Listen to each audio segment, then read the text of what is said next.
Assalamualaikum warahmatullahi wabarakatuh. Hai halo semuanya, perkenalkan nama aku Asila Aprilia dari kelas 9A. Kali ini izin aku untuk menjelaskan materi tentang peristiwa Rengas Dengklok.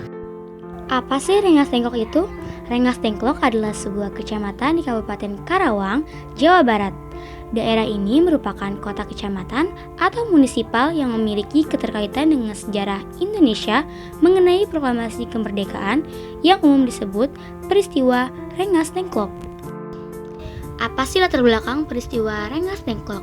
Peristiwa Rengas Dengklok pada 16 Agustus 1945 terjadi akibat perbedaan pandangan antara golongan tua dan golongan muda mengenai waktu proklamasi kemerdekaan Indonesia.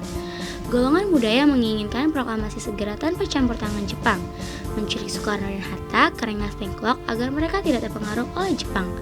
Setelah adanya kesepakatan di Jakarta dan jaminan dari Laksamana Tadashi Maeda bahwa Jepang tidak akan menghalangi Soekarno dan Hatta kembali ke Jakarta. Peristiwa ini berujung pada penyusunan teks proklamasi dan pembacaan proklamasi kemerdekaan Indonesia pada 17 Agustus 1945. Apa sih kronologi peristiwa Rengas Dengklok?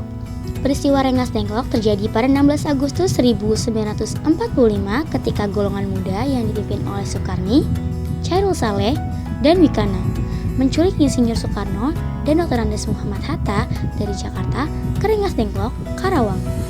Tindakan ini dilakukan karena golongan muda ingin segera memproklamasikan kemerdekaan Indonesia tanpa menunggu persetujuan Jepang. Sementara itu, golongan tua yang lebih berhati-hati seperti Ahmad Subarjo berusaha meredakan ketegangan dan mengupayakan solusi. Setelah negosiasi, Soekarno dan Hatta dibawa kembali ke Jakarta dengan jaminan keselamatan, dan malam harinya mereka merumuskan teks proklamasi di rumah Laksamana Maeda pada 17 Agustus 1945. Soekarno dan Hatta akhirnya membacakan proklamasi kemerdekaan Indonesia. Kalian tahu gak sih apa aja penyebab penculikan peristiwa Rengas Dengklok? Yang pertama ada kekalahan Jepang terhadap sekutu. Yang kedua, perbedaan pendapat antara golongan muda dan golongan tua. Yang ketiga, mengamankan Soekarno dan Hatta dari pengaruh Jepang. Dan yang terakhir, kekhawatiran Belanda kembali untuk menguasai Indonesia.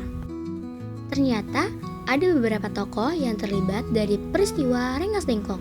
Yang pertama ada Insinyur Soekarno, yang kedua ada Muhammad Hatta, yang ketiga ada Soekarni, yang keempat ada Wikana, yang kelima ada Sayuti Melik, yang keenam Chairul Saleh, yang ketujuh Ahmad Subarjo, dan yang terakhir ada Sultan Syahrir.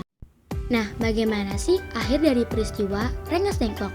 Peristiwa Rengas Dengklok berakhir pada 16 Agustus 1945 ketika Soekarno dan Hatta dibawa kembali ke Jakarta setelah adanya kesepakatan antara golongan tua dan muda. Mereka kemudian merumuskan teks proklamasi di rumah Laksamana Maeda yang akhirnya dibacakan pada 17 Agustus 1945 sebagai tanda kemerdekaan Indonesia.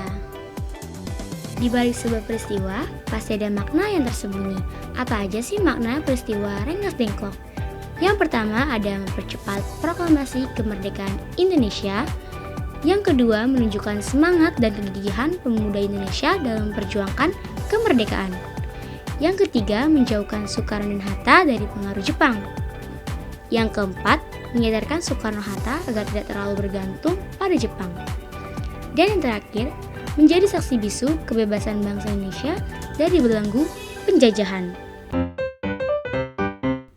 Terima kasih untuk semua yang sudah mendengarkan sekaligus menyaksikan. Semoga bermanfaat bagi kita semua. Bila ada salah kata, mohon maaf. Sampai jumpa lagi. Wassalamualaikum warahmatullahi wabarakatuh.